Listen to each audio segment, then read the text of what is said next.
ध्यान दीजिए सब लोग।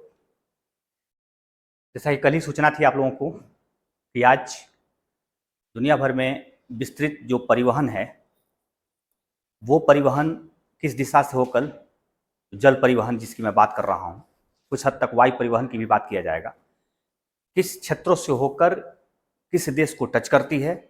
दुनिया का वर्ल्ड मैप जो स्थित है उसमें स्थलीय क्षेत्र और जलीय क्षेत्र का विभाजन कैसा है, और थोड़ा सा आपको मैप बताने का मैं प्रयास करूंगा जिसमें आप थोड़ी थोड़ी दुनिया की सामान्य जानकारी भी समझ पाएंगे।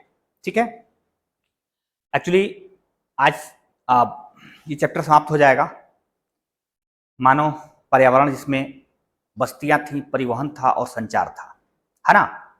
और इस तरह से ये पेपर आज समाप्त होगा। कल आप लोगों की टेस्ट पेपर होगी, तो टेस्ट पेपर में भी सामान्यतः क्वेश्चन इससे रिलेटेड रहेंगे। मैं उम्मीद कर रहा हूं कि बॉयज़ भी इस बार अच्छा करेंगे। गर्ल्स लोग अच्छा करती हुई आ रही हैं, तो बॉयज़ से भी मैं उम्मीद कर रहा हूं कि अच्छा ही करेंगे। और शिवम, आपसे भी उम्मीद ज़्यादा है कि आप बेहतर करेंगे। रंजित, थोड़ा सा आप भी मेरा उम्मीद जगाइएगा कि सर मैं अच्छा कर सकता हूं। और अविनाश, आप जैसे नए लोगों से भी उम्मीद है कि अब धीरे धीरे सही लेकिन कुछ अच्छाई और बेहतर होता हुआ दिखाई दे। ठीक है। वर्ल्ड का मैप, इसमें कुछ बहुत हद तक नहीं क्लियर समझ पा रहे हैं, तो पहले मैं वर्ल्ड का मैप आपको समझाने का प्रयास करूंगा कि वर्ल्ड का मैप बनता कैसे है। एक ब्लैंक पेज मैं लेने जा रहा हूं, और ये ब्लैंक पेज है आपके, जिसमें हम आपको वर्ल्ड का मैप बताने का प्रयास करूंगा। सभी बच्चे जो लोग वर्ल्ड का मैप अभी तक अपने दिमाग में क्लियर नहीं कर पाए होंगे, थोड़ा ध्यान से देखेंगे कि मैप बनता कैसे है, इसके बनने में कौन कौन से टर्म्स हैं जिसके बाद किसी महाद्वीप को क्लियर किया जाता है, किसी देश को क्लियर किया जाता है, और सागरी तथा महासागरीय क्षेत्र स्पष्टतः नजर आती है। इस प्रकार से यह मैप आपको बनता हुआ देखने को मिलेगा। देखिए, पहले एक बहुत बड़ा, जिसे वृत्त कहेंगे और दीर्घ वृत्ताकार वृत्त कहेंगे, वो एक सामने आपको बनता हुआ दिखा है। और जब इसे हम पृथ्वी की संज्ञा देंगे तो इसके साथ हम पृथ्वी को दो भागों में पहले बांटेंगे, और पृथ्वी को जब दो भागों में बांट दिए हैं तब यही गोला दो अर्धगोले में तब्दील हो गया है, जिसे हम ऊपर के क्षेत्र वाले को उत्तरी गोलार्ध और नीचे के क्षेत्र वाले को दक्षिणी गोलार्ध कहते हैं। इसमें किसी को कोई कंफ्यूजन है? ये जो गोला है अर्धगोला, इसे उत्तरी गोलार्ध कहते हैं, आज जो ये है उसे दक्षिणी गोलार्ध कहते हैं। मतलब एक गोले का आधा दक्षिण में भी है और एक गोले का आधा उत्तर में है, अर्थात दो गोलार्धों में पृथ्वी बट गई। अब हम और आसानी से जानने के लिए पहले कर्क रेखा और मकर रेखा को आपको दिखा देते हैं कि वो कहां स्थित है। तो आप देखेंगे 23.5 डिग्री उत्तरी अक्षांश पे कर्क रेखा बनती है। ये मैं बताने का प्रयास इसलिए कर रहा हूं, इस डिजाइन से बहुत आसानी से आप वर्ल्ड मैप बना लेते हैं। ठीक है। ये कर्क रेखा है, ठीक उतना ही अक्षांश दक्षिण में, अर्थात जहां 23.5 डिग्री उत्तरी अक्षांश को आप कर्क रेखा के रूप में चिन्हित किए हैं, ठीक इक्वेटर लाइन से 23.5 डिग्री दक्षिण में हम मकर लाइन को भी चिन्हित करेंगे। ठीक है। ये आपकी मकर लाइन हो गई। अब ये तीन लाइन हमें वर्ल्ड के मैप को समझने और जानने के लिए बहुत सहयोग करेगा। ये तीन लाइन बहुत मेजर लाइन है। कैसे? ये तीन लाइन के साथ मैं क्या करने जा रहा हूं, इसको भी आप ध्यान से देखेंगे। ध्यान से देखेंगे तो आपको ये पूरा का पूरा बेल्ट उत्तरी गोलार्ध के रूप में, उत्तरी अमेरिका के रूप में आपको देखने को मिलेगा। अब यहीं तक आप उत्तरी अमेरिका ले जाएंगे, इक्वेटर लाइन तक नहीं ले जाएंगे। ठीक है ना। अब यहां इसको मूवमेंट देंगे और ये मूवमेंट आपके कुछ हद तक इस प्रकार से होते हुए और ऐसे होकर फिर यहाँ कटा फटा बहुत सारे द्वीपनुमा क्षेत्र हैं, जो ज्यादातर क्षेत्र उसका कनाडा में स्थित है वो आपको दिखाई देगा। और यहाँ पे अलास्का का क्षेत्र दिखेगा, अलास्का के उस पार का क्षेत्र जो रसिया का क्षेत्र है वो आपको दिखाई देगा। और यहीं पे आपको एक जल संधि है, बेरिंग जल संधि, जिससे होकर ये समुद्री जल इस वाले सामुद्रिक जल से मिलते हैं, अर्थात प्रशांत महासागरीय जल आर्कटिक महासागर के जल से मिलते हैं। बहुत इंपॉर्टेंट जल संधि है बेरिंग जल संधि, जिससे कई बार क्वेश्चन पूछा गया है। ठीक है, अब इसमें क्या क्या बनाना है, यहां पे एक्चुअली आपको कुछ देशों का एक छोटा छोटा स्वरूप देखने को मिलता है। उसी के साथ इसके पूर्वी हिस्से में एक क्यूबा देश, ये भी बड़ा देश है, एक बहामास है और कैरिबियाई देश, बहुत सारे देश हैं, जिसे वेस्ट इंडीज का देश कहा जाता है, वो भी बहुत सारे इसमें देश हैं। और छोटे छोटे देश, पनामा देश को दो भागों में यहां काटते हैं हम, और फिर पनामा देश के बाद शुरू होती है दूसरे वाला महाद्वीप का हिस्सा, जिसे हम दक्षिणी अमेरिका कहते हैं। ये बीच में एक कटा हुआ हिस्सा दिखाई देगा, जिसे आप चिन्हित करेंगे इस रूप में। ठीक है, अब ये महाद्वीप, ये जो है कि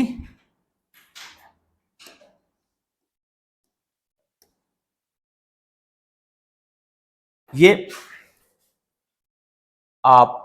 फॉकलैंड है, जो दक्षिण अमेरिका का सबसे दक्षिणी सुदूर क्षेत्र है, जो अपने आप में एक द्वीप है।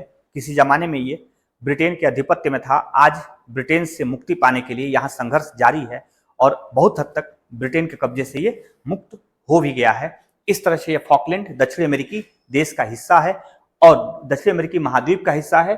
और ये दक्षिण अमेरिका एक तरह से दो लाइन, मुख्य लाइन, एक मकर लाइन और एक भूमध्य लाइन को टच करता हुआ आपको दिखाई दे रहा है। ध्यान देंगे इसमें बहुत हद तक। तो उत्तरी अमेरिका सिर्फ एक लाइन को टच कर रहा है, जिसे हम सिर्फ कर्क रेखा कहते हैं, और दक्षिणी अमेरिका दो लाइन को टच कर रहा है, जिससे मकर रेखा और भूमध्य रेखा कहते हैं। दो महाद्वीप आपके सामने बनकर तैयार हो गया। ठीक है, कितने महाद्वीप हैं टोटल? 7 महाद्वीप।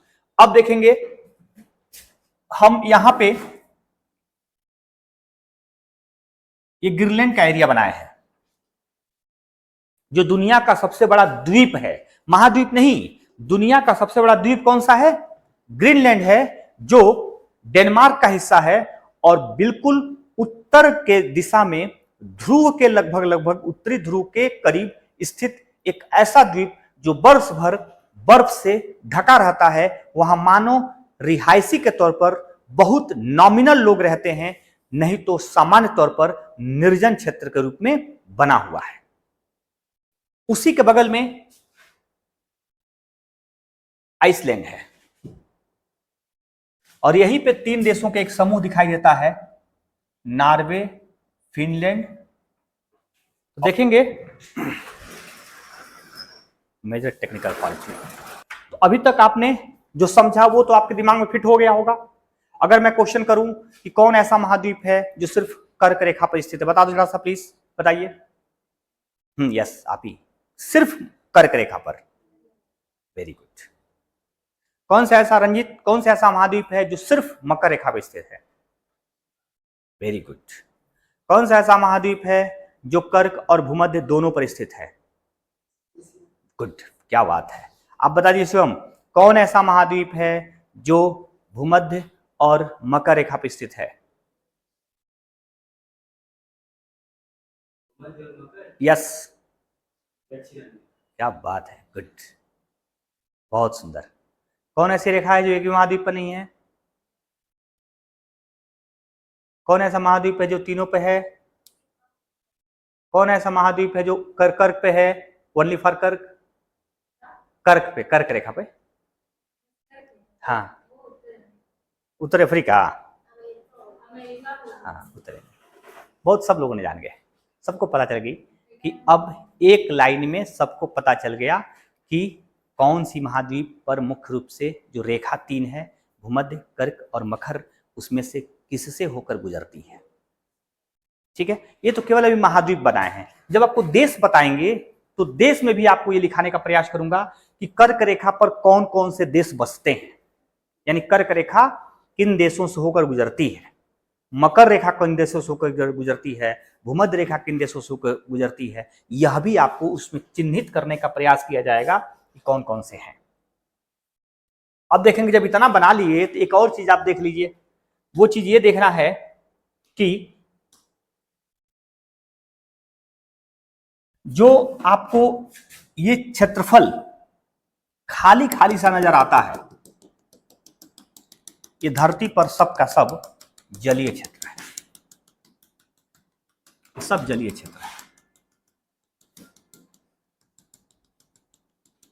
सब का सब जलीय क्षेत्र है। अब इतने बड़े जलीय क्षेत्र में क्या एक ही जलीय क्षेत्र के रूप में इसे पहचानते हैं? नहीं, इसे पहचाना जाता था जब धरती एक थी, पूरी धरती इस प्रकार से थी। मैं बता रहा हूं कैसे धरती थी पहले।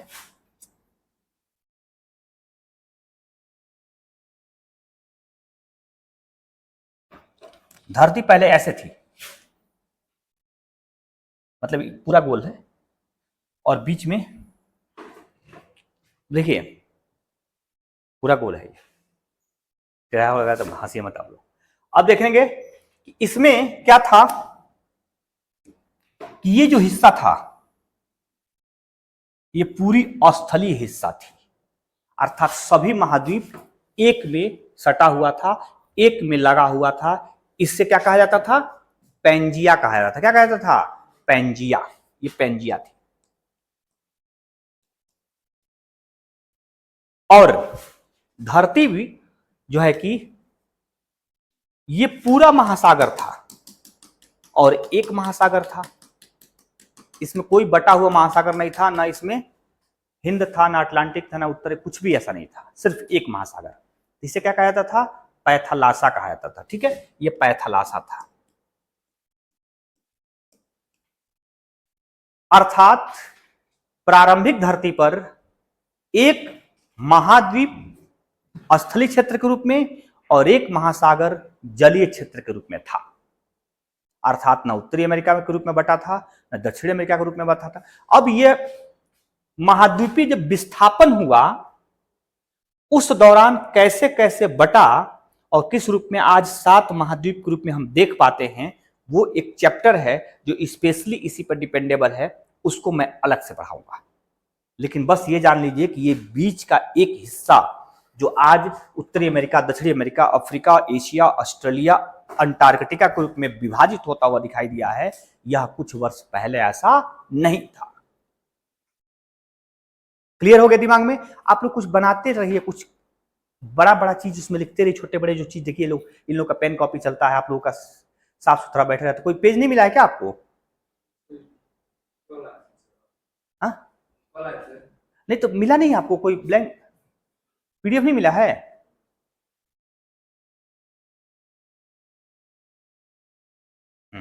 चलिए जाते समय ले लीजिएगा पीडीएफ, ठीक है ना? आइएगा मिलकर तब जाइएगा। एक ये ब्लैंक है क्या आपके पास? एक्स्ट्रा है क्या? एक दे दीजिए उनको, वो वाला दे दीजिए, वो वाला दे दीजिए, या कोई एक दे दीजिए, दीजिए। कैसे आप बैठे रहते हैं चुप से? अच्छा लगता है क्या बैठना? कुछ भी हो, आप मेरे साथ साथ बनाए होते कम से कम इस कॉपी पे।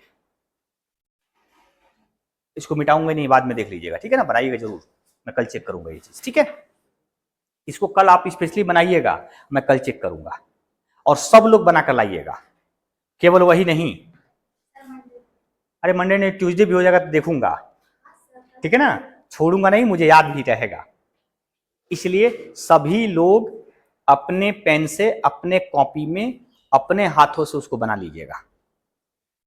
कोई मिलावटीपन नहीं रहेगी, ना कोई बनावटीपन रहेगी। आप सेल्फ बनाने का प्रयास कीजिएगा, क्योंकि जैसे ही आप भूमध्य रेखा, कर्क रेखा, मकर रेखा बनाएंगे, वैसे माइंड सेटअप काम करने लगेगा कि कैसे कैसे बनाना है और किस द्वीप को किस रेखा तक ही सिर्फ पहुंचाना है। गलतियां होंगी, कोई बात नहीं है, सुधारा जाएगा। एक बार में नहीं सब कुछ समझ में आ जाता है, तो ये सुधारने का अवसर रहेगा, लेकिन अवसर मुझे तब मिलेगा जब आप मुझे अवसर देंगे। अवसर तब देंगे जब घर से बनाकर लाएंगे। इस नाते सब लोगों की एक होमवर्क जिसे कहते हैं वो है कि आप सभी लोग वर्ल्ड का मैप बनाकर लाइएगा। मैं बता रहा हूं एक कहानी। मेरे मित्र थे, मैं मित्र का नाम नहीं बताऊंगा क्योंकि वीडियो लाइव हो रहा है। वो मेरे साथ गए थे एक इंटरव्यू देने टीचर के लिए, और वो कोचिंग थी। उस कोचिंग का नाम मुझे बहुत स्पष्ट नहीं आ रहा है, लेकिन उसमें इंटरव्यू देने गए थे और मैं बैठा था। मैं उनको दिलवाने ले गया था। मैं कहा कि उनको भी कहीं पढ़ाने के लिए लगवा दो। बहुत अच्छे वो ज्योग्राफी के टीचर थे। मैं भी मानता था कि बहुत अच्छा ज्योग्राफी पढ़ाते हैं, लेकिन वहां जाने के बाद डायरेक्टर जो वहां का था वो ब्लैंक कागज इनको दिया। कहा सर ज्योग्राफी के लिए आप आए होंगे, ज्योग्राफी के लिए आए हैं? तो कहा कि यस ज्योग्राफी पढ़ाने के लिए आया हूँ। कहा जो वर्ल्ड मैप बनाकर मुझे दिखा दीजिए। मैं बता दूं बहुत ज्ञाता थे वो ज्योग्राफी का, हमारे मित्र, मैं उनको जानता हूं, और वर्ल्ड मैप वो नहीं बना पाए, उनको रखा ही नहीं। आप समझ लीजिए, वर्ल्ड मैप नहीं बना पाए, इधर उधर ऐसे किए सर, हाँ सर ऐसे होता है ऐसे होता है, ऐसे से कुछ नहीं होता है। टेक्निकली चीज आप जानते हैं कि नहीं, ये बताएगा ये मोमेंट, ये मोड़, ये द्वीप, ये मोड़, ये पतलापन, ये चौड़ापन, ये द्वीप, सब ये सब आपको बताएगा कि आप जानते हैं वर्ल्ड के बारे में। सिर्फ आप वर्ल्ड मैप ठीक से बनाना सीख जाएं और समझ जाएं तो 500 क्वेश्चन का आंसर आप जान जाएंगे। 500 क्वेश्चन का आंसर। इतने प्रकार के क्वेश्चन इसमें बन सकते हैं और बनते हैं।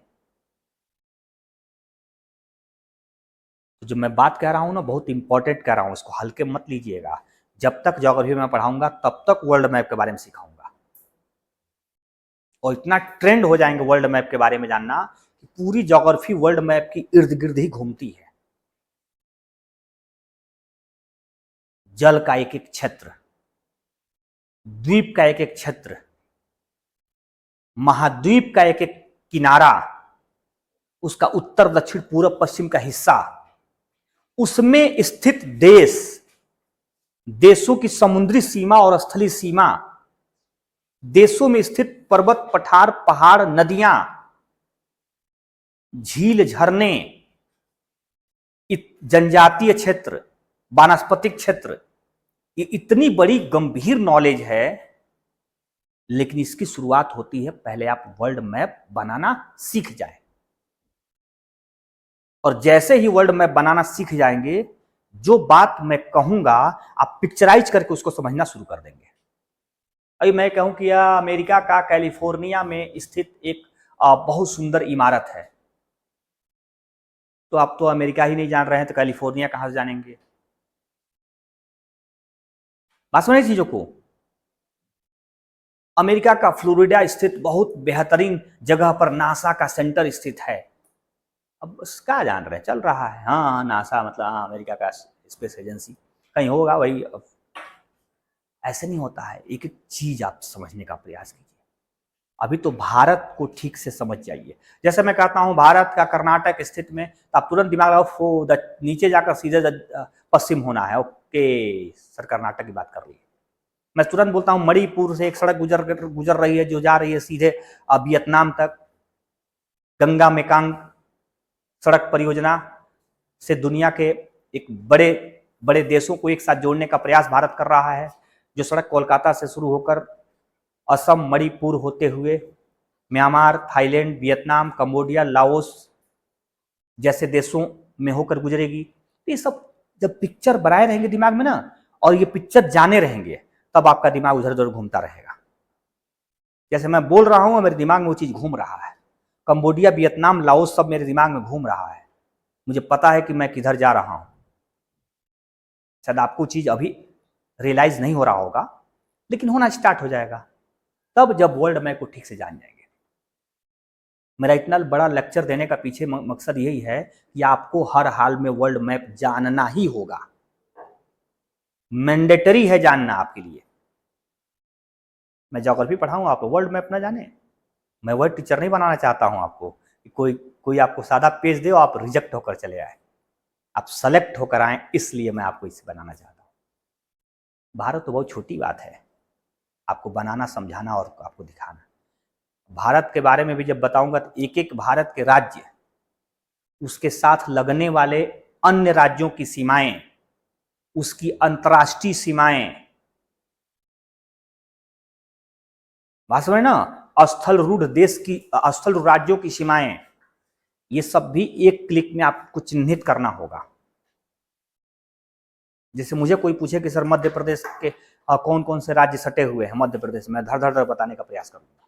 उत्तर प्रदेश से कौन से राज्य सटे हुए हैं, 9+8+1 धड़ धड़ धड़ बताऊंगा मैं, क्योंकि मैंने उस चीज को ध्यान से देखा है, उस चीज को कई बार पढ़ा है। आपको भी यही मैं चाहता हूं। बस मेरे रंजीत, तो नॉलेज बहुत गंभीर है, जितनी गंभीरता से आप उसे लेंगे उतना ही रिस्पेक्ट आपकी बढ़ेगी, उतना ही नॉलेज की वैल्यू आपके दिमाग में एक्स्ट्रा इंक्रीज होगी। ठीक है, अब आ जाइए।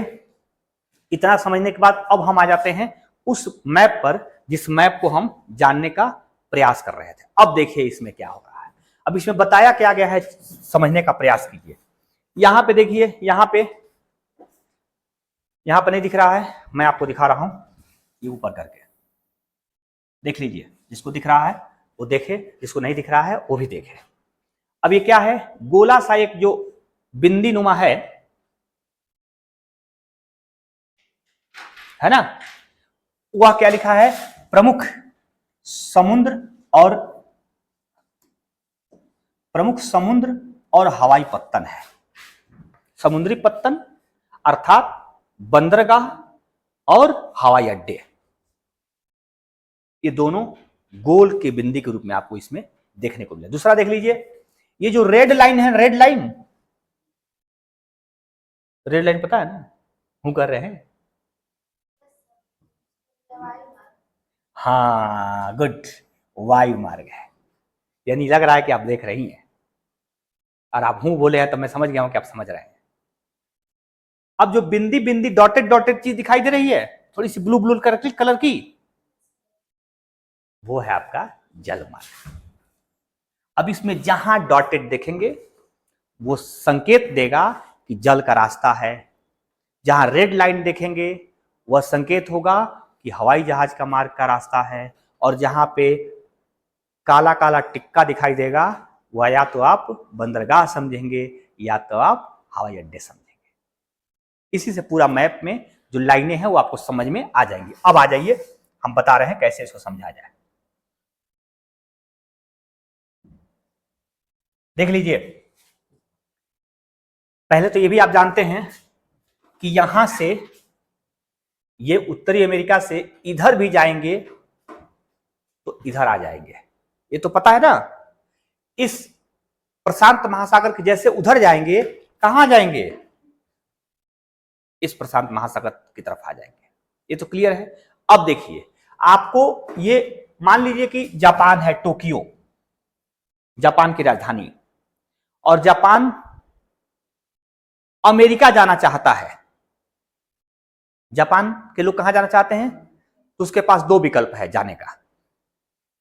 एक विकल्प यह है कि ये लोग जापान जाने के लिए, मतलब अमेरिका जाने के लिए जापानी लोग ऐसे रूट को पकड़ें, सिंगापुर होते हुए, हिंद महासागर होते हुए, ये आपका अटलांटिक महासागर होते हुए, और अमेरिका जा सकते हैं। ठीक है, एक और लंबी यात्रा तय करने के लिए अगर इनको हो तो इस तरह से भी ये जा सकते हैं अमेरिका, या तो फिर यहां के लोग यहां से सीधे ये रेड लाइन जो है ना जाएंगे और यहां निकलेंगे और ये सैन फ्रांसिस्को अमेरिका चले आएंगे। ठीक है, यानी कि अमेरिका जाने के लिए इधर से भी रास्ता है, उत्तरी अमेरिका दक्षिणी अमेरिका जाने के लिए, और इधर होकर भी रास्ता है उत्तरी अमेरिका दक्षिणी अमेरिका जाने के लिए। अब समझिए मैं बताने क्या चाहता हूं। अमेरिका का जो यो न्यूयॉर्क है, यहां न्यूयॉर्क जो दिख रहा है सिटी, अमेरिका के इस न्यूयॉर्क के लोग अगर अफ्रीका या पश्चिमी एशिया या यूरोप आना चाहते हैं तो इस रूट को तय करते हैं, फटक से आ जाते हैं। लेकिन अमेरिका का इस तरफ का लॉस एंजल्स का हिस्सा, फ्लोरिडा का हिस्सा कि लोग अगर एशिया आना चाहते हैं तो वो इस रूट को तय करते हैं। यहां से आ जाएंगे ऑस्ट्रेलिया, यहां से आ जाएंगे एशिया। ठीक है। अब देखिए, आपको अगर अमेरिका जाना हो तो क्या करना होगा। आपका देश ये दिख रहा है। अब अमेरिका जाने के लिए आपके पास भी दो विकल्प है। अगर समुद्री मार्ग डॉटेड है, समुद्री मार्ग से मुंबई से चलेंगे, ये आ जाएंगे आप रेड सी में, लाल सागर में, उसके बाद भूमध्य सागर में, भूमध्य सागर से होते हुए सीधे आप अटलांटिक महासागर में उतरेंगे और अटलांटिक महासागर से न्यूयॉर्क चले जाएंगे। अमेरिका पहुंच गए आप। लेकिन आप चाहते हैं कि हमें अमेरिका का लॉस एंजल्स जाना है, तो आप, और वो भी कोलकाता से जाना है, तो आपके पास एक और रूट मिलेगा।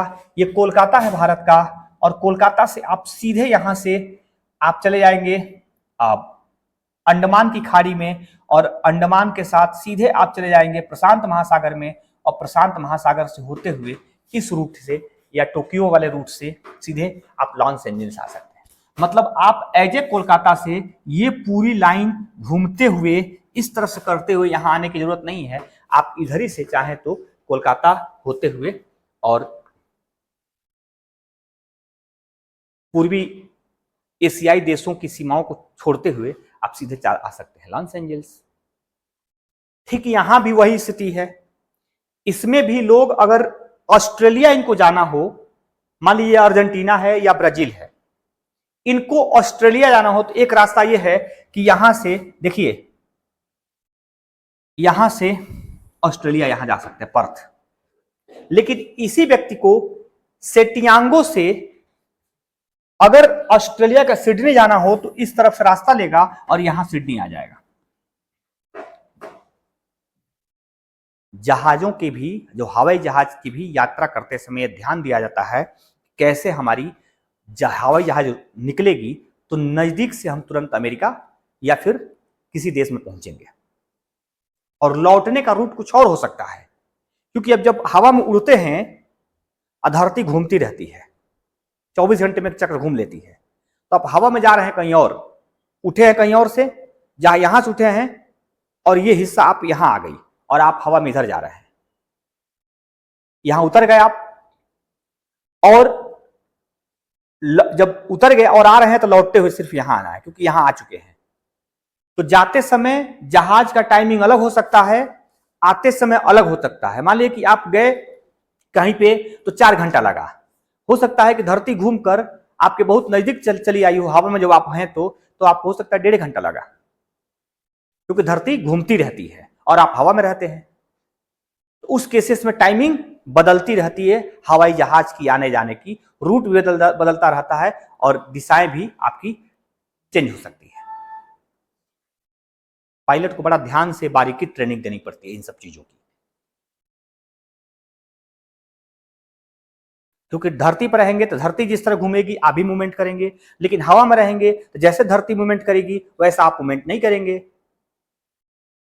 जब उतरेंगे तो आपका स्थान चेंज हो जाएगा। बात समझे? जैसे एग्जांपल के तौर पर आप एक चक्री घुमाइए, चक्री रोके रहिए और एक चक्री पर से जिस स्थान से चिन्हित कर लिए वहां से गेंद उठाइए,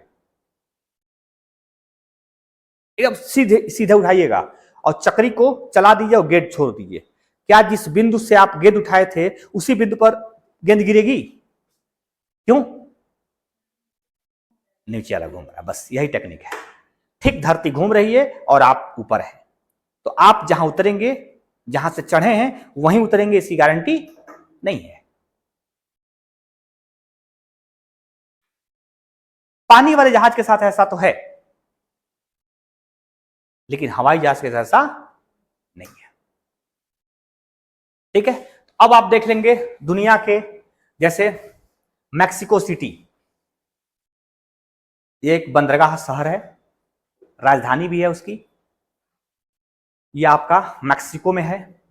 पनामा के पास देखिए पनामा है, यहाँ कराकास है, यहाँ क्यूटो है, यहाँ बगोटा है। ये सभी या तो हवाई अड्डे हैं या तो बंदरगाह है। बंदरगाह कहाँ होगा? जैसे लीमा बंदरगाह है, समुद्र से सटा हुआ रहेगा तो बंदरगाह रहेगा, जो समुद्र सटा हुआ नहीं रहेगा, दूर रहेगा, वो हवाई अड्डे रहेगा। एक और बड़ी बात है, देखिए यहां ये जो लाइन दिखा रही है ना, ये जलयान है, ये यहां आई है मतलब ये बंदरगाह है।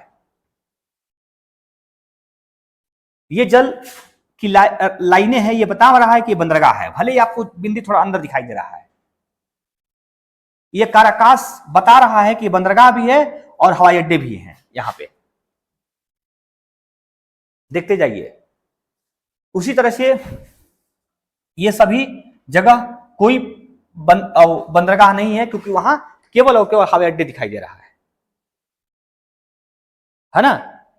ये मुंबई, अब भारत की तरफ थोड़ा देख लीजिए, ये मुंबई में हवाई अड्डे भी दिख रहा है और जल पोत भी दिख रहा है, अर्थात बंदरगाह भी दिख रहा है।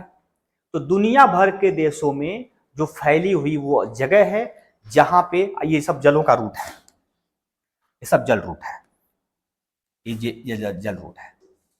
यहां डरबन से पर्थ आना हो, इधर से इधर आ सकते हैं।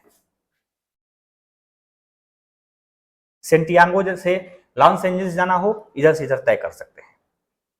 रियो डी जेनेरियो से आपको पेरिस जाना हो, लंदन जाना हो, यह हवाई यात्रा है, कर सकते हैं। रियो डी जेनेरियो से जोहान्सबर्ग जाना हो, आप अटलांटिक महासागर को पार करेंगे। आप जोहान्सबर्ग से मॉरिशस जाना हो, हिंद महासागर को पार, हिंद महासागर की तरफ चलेंगे। ये आपको जल मार्ग के रूप में अदन की खाड़ी और लाल सागर और भूमध्य सागर से बहुत सारी जहाजों का यातायात होता है, जो पानी वाली जहाजें हैं, लगातार चलती हैं, क्योंकि एक जमाने में ये बंद था, बंद, ये रूट आने जाने का नहीं था, क्योंकि यहां स्थलीय मार्ग से लोग एशिया और अफ्रीका को टच करते थे। लेकिन मिस्र के पास एक छोटी सी भूमि काटी गई, सैकड़ों सैकड़ों से मशीन बहुत तगड़ा नहीं था, बहुत सारे मजदूरों को लगाकर काटा गया था, तब जाकर दो सागर को मिला दिया गया, भूमध्य सागर और लाल सागर को।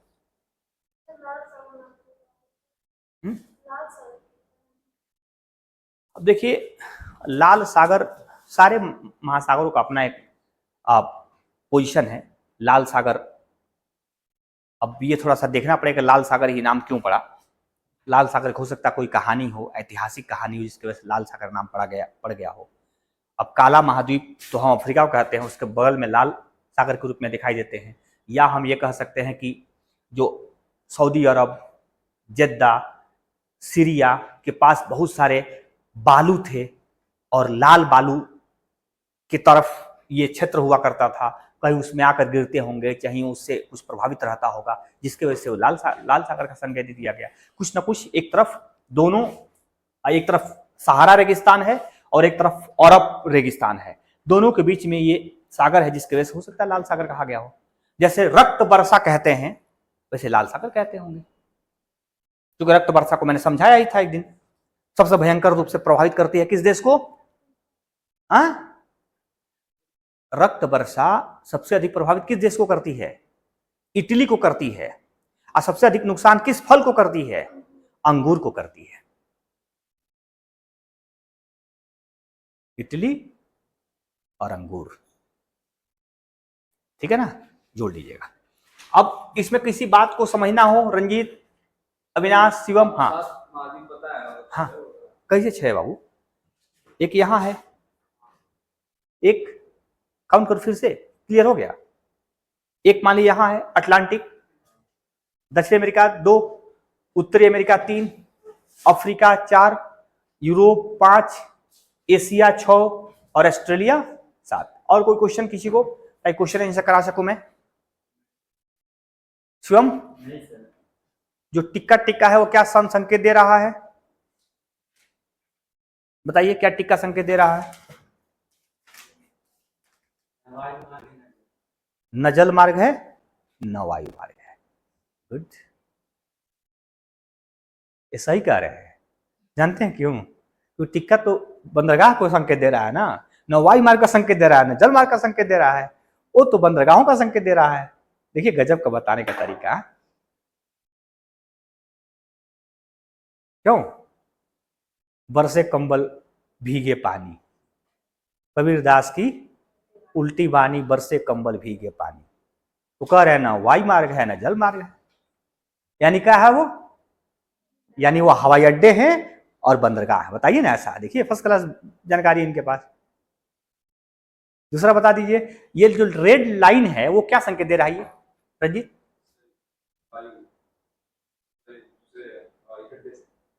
हाँ वायु मार्ग, वायु मार्ग। जो डॉटेड है वो क्या संकेत दे रहा है? बस ये 3 चीज है। सबसे अच्छा शिवम मुझे बताए हैं।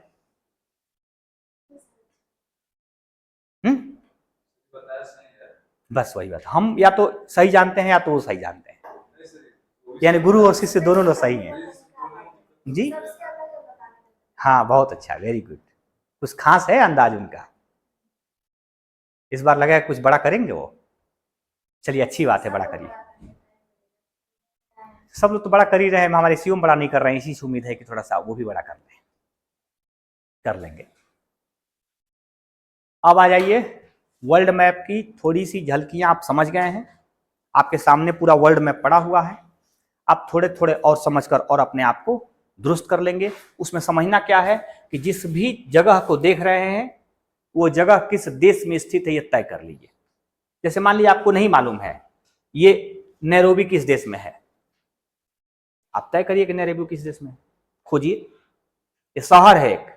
उसी तरह से आपको नहीं मालूम है काहिरा एक देश नहीं है, ये एक शहर है। अभी किस देश में, आप खोजिए।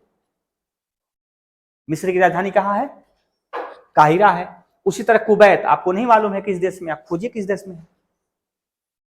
ये थोड़ा सा आप इस पर रिसर्च करिए। Aden, Jeddah, Dubai, Karachi, Delhi, Amritsar, ये Tashkent, Omsk, Tehran, Istanbul, Geneva, Paris, Madrid, Rome, Lisbon, Paris, London, Birmingham, Reykjavik, Amsterdam, Stockholm, Saint Petersburg, Moscow, ये सब खोजिए किस किस देश में है। इससे नॉलेज आपकी और इंप्रूव होगी। छोटी छोटी चीज जरूर लिखी हुई है, लेकिन ये बंदरगाह शहर है, ये हवाई अड्डे शहर है, वो भी अंतरराष्ट्रीय प्रकार के हवाई अड्डे हैं। किस प्रकार के हवाई अड्डे हैं? अंतरराष्ट्रीय प्रकार के, बड़े बंदरगाह और अंतरराष्ट्रीय प्रकार के हवाई अड्डे। और रेड लाइट आपको हवाई यात्रा की सफर कराती है। अब देखिए ये जल मार्ग देखिए, थोड़ा इंटरेस्टेड। लंदन देख रहे हैं, लंदन, लंदन से न्यूयॉर्क देख रहे हैं, आई है रूट, आई है ना। एक जमाने में कब? एक जमाने में कब? दुनिया की सबसे बड़ी जहाज बनी थी। क्या बनी थी दुनिया की सबसे बड़ी? उसका क्या नाम था? टाइटैनिक। और यही इसी रूट की यात्रा कर रही थी। पहली यात्रा थी, पहली सफर थी। 1913 का वो वर्ष था जब धीरे धीरे यह न्यूयॉर्क तरफ बढ़ रही थी। लेकिन रास्ते में प्लावी हिमसेल ने उसके साथ जो किया वो इतिहास रच गया। क्या किया वो? उस टाइटैनिक को डुबा दिया। और इसी महासागर में डुबाया था, अटलांटिक महासागर में। आज भी टाइटैनिक के हिस्से इस महासागर के भीतर दिखाई देते हैं। उसी रूट से जा रहा था, अटलांटिक महासागर को पार कर रहा था। बहुत दुखद मौत थी, बहुत दुखद दुर्घटना थी। जैसे आपने देखा ना अहमदाबाद प्लेन क्रैश को, आपने देखा ही होगा, एकदम दुखद थी। इसमें एक व्यक्ति जिंदा था, एक पुरुष जिंदा था। और टाइटैनिक जहाज में जो देखते हैं एक महिला जिंदा रह रही है, क्योंकि उसका पुरुष, उसका पार्टनर उसको बचाने के लिए अपने जान को जोखिम में डाल दिया है। क्यों? और उस ठंडी बर्फीली क्षेत्र में जल में वह खड़ा होते होते उसकी शरीर कांप गई और वो अपने प्राण को त्याग दिया। और औरत जिंदा है या जिंदा थी, जो फिल्म की हिसाब से बताया गया था। दोनों का कॉम्बिनेशन एक बहुत बड़ी कॉम्बिनेशन है। अहमदाबाद प्लेन क्रैश, जो हवाओं में क्रैश कर गई थी और वह समुद्र में टूट गई थी।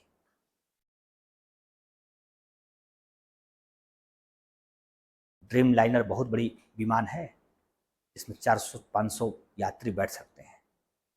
इस जहाज के साथ होने वाली दुर्घटना बहुत बुरी दुर्घटना थी। ठीक है, अब आ जाइए क्वेश्चन प्रश्नोत्तरी कार्यक्रम पे।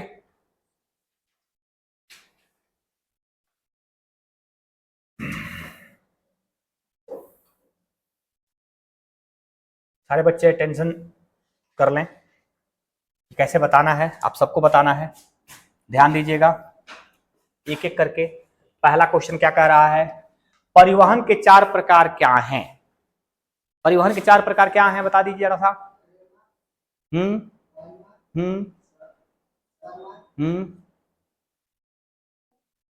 जल मार्ग, सड़क, रेल, वायु, जल। ये 4 मुख्य परिवहन के साधन हैं।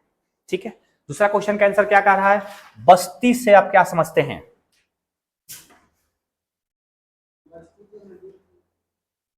लोगों को अस्थाई और अस्थाई प्रकार के जीवन देने का आधार बनता है, और बस्तियों में लोग रहते हैं, एक साथ रहकर कई मकाने बनाकर एक तरह का जीवन शैली जब प्रारंभ करते हैं तो उसे हम सामान्य तौर पे क्या कहते हैं? बस्ती कहते हैं।